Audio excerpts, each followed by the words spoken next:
I've seen that in the workplace as well. Maybe not as much as I'd like to, but I think some of the good examples that I've seen is, and I know sometimes I may say things that, well, I didn't quite mean. I think what I appreciated about my colleagues or some of my colleagues would be, at the point when I said something that potentially could be misunderstood, someone else would chip in and say, I think what Alicia is trying to say is XYZ. And I'd be like, yeah, that's what I said. To sort of, I suppose, manage the situation. Yeah. I think it's almost about, it's almost like there's a social, there's something around softening language, which I think a lot of neurotypical people do.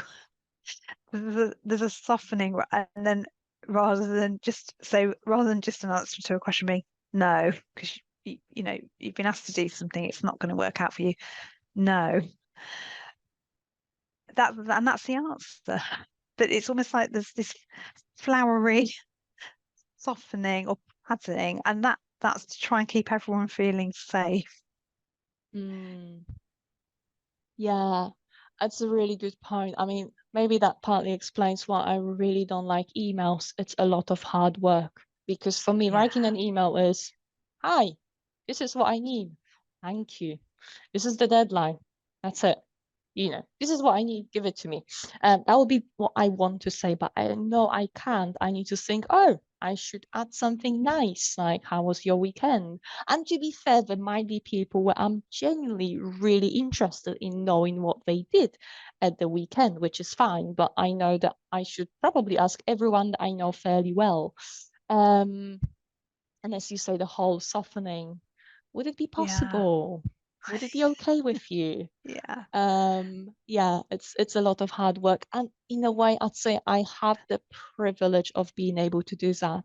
And not yeah, everyone will do. I think, not everyone will, yeah, maybe have that skill or capacity in terms of just even processing to do yeah. that. Yeah, I think you're right. Certainly for me, when I write an email, I often just write the bare message. And then before I press send, I kind of look at it and think, oh, I need to go back in and do a bit of a connecting piece with the other person. But with people who know me well, I don't have to do that. And I think it maybe depends on who you're communicating with as to how necessary that is in the context. But that takes a lot, doesn't it, to flex and know. And like you said, not all of us have got the energy or capacity, certainly not all the time, to nuance the communication in that way. Yeah, absolutely. And then also thinking about, I suppose, processing as well. I know what I find really useful is short emails. Tell me what you want, highlight the key bits, the key actions, add headings, bullet points so visually I can follow and tell me that it's me that you want me to do something rather than, is this just for information? What is it that you want from me? I think I find it so, so helpful. And I wonder what you would say the ADHD style would be, but I think the style of communication that often, when I speak with my coaching clients, they often just want to give the full story from the very beginning to the very end. Um, Yeah, and I think some of the things that we sometimes work on is okay. Um, how can we improve that if that is something that is affecting them in the workplace? And one genius strategy that one of my clients came up with is, and I was again on the feedback of a colleague, which again I think shows how important it is to get that feedback. Was okay, so it's the they would still write a mini essay from start to finish in that email, but they would leave it at the very end. And they would have the sort of executive summary of 3 to 5 bullet points. These are the key points. The rest is for information or for anyone who wants more background. yeah. It's like they're meeting their need to give a lot of information, but they're recognizing the need of the person receiving it to be Yeah. able to go to the summary version. For me, Yeah. yeah, for me, honestly, I had an email mishap only last week, and it's because it was a holiday booking, and the email heading just said booking confirmation. My brain went, great. I don't need to really, and it was a really long email, and I just thought, great, I've booked it, it's fine. My working memory meant I hadn't remembered if I'd paid for it or not, and obviously it's probably not going to be a booking confirmation if I hadn't already paid a deposit, which it turns out I hadn't.